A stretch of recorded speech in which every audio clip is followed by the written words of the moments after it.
So ನೀವೇನಾದರೂ first year ಅಥವಾ ಈ ಸಲ ಸೆಕೆಂಡ್ ಇಯರ್ ಸೈನ್ಸ್ ಸ್ಟೂಡೆಂಟ್ ಅಂತ ಅಂದರೆ like PCB or PCMB student and a NEET aspirant ಅಂತಂದರೆ then this is for you. So ಈ ವರ್ಷ ನೀಟ್ ಹೇಗಾಯಿತು ಅಂತ ನೀವು ನೋಡಿದ್ದೀರಾ. ಲೀಕ್ ಆಯಿತು ಪೇಪರ್ ಆ್ಯಂಡ್ ಇವಾಗ ನೀಟ್ ಕಂಡಕ್ಟ್ ಮಾಡ್ತಾ ಇದ್ದಾರೆ. ಆ್ಯಂಡ್ ಹೋದ ವರ್ಷ ಅಂದರೆ 2025 ಎಕ್ಸ್ಟ್ರೀಮ್ಲಿ ಡಿಫಿಕಲ್ಟ್ ಕೊಟ್ಟಿದ್ದರು ಪೇಪರ್ನ. ಆ್ಯಂಡ್ 2024 ಮತ್ತೆ ಲೀಕ್ ಆಗಿತ್ತು. ಸೊ ಬೇಸಿಕಲಿ 3 ಇಯರ್ಸಲ್ಲಿ 2 ಟೈಮ್ಸ್ ಲೀಕ್ ಆಯಿತು ಆ್ಯಂಡ್ ಒಂದ್ಸಲ ಎಕ್ಸ್ಟ್ರೀಮ್ಲಿ ಡಿಫಿಕಲ್ಟ್ ಪೇಪರ್ ಕೊಟ್ಟಿದ್ರು. ಸೊ ಈ ಪಾಯಿಂಟ್ ಆಫ್ ಟೈಮಲ್ಲಿ ಹೆಂಗಾಗಿದೆ ಅಂತಂದರೆ ಆಪ್ಷನ್ ಬಿ ಇಟ್ಕೊಳ್ಳೋದು it's not like an option, ಅದೊಂದು ನೆಸೆಸಿಟಿ ಥರನೇ ಆಗೋಗ್ಬಿಟ್ಟಿದೆ.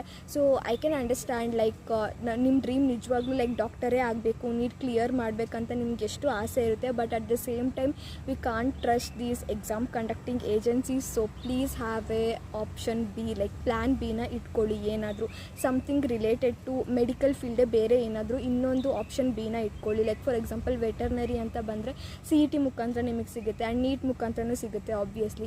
ಸೊ ಹಾಗಾಗಿ it's my request to please have an option B. I know it's ತುಂಬ ಹರ್ಟ್ ಆಗುತ್ತೆ ಅಂತ ಅಂದ್ಬಿಟ್ಟು, but at the same time ಸ್ವಲ್ಪ ಪ್ರಾಕ್ಟಿಕಲಿ ಕೂಡ ನಾವು ಥಿಂಕ್ ಮಾಡಬೇಕಾಗುತ್ತೆ ಲೈಫ್ ಬಗ್ಗೆ.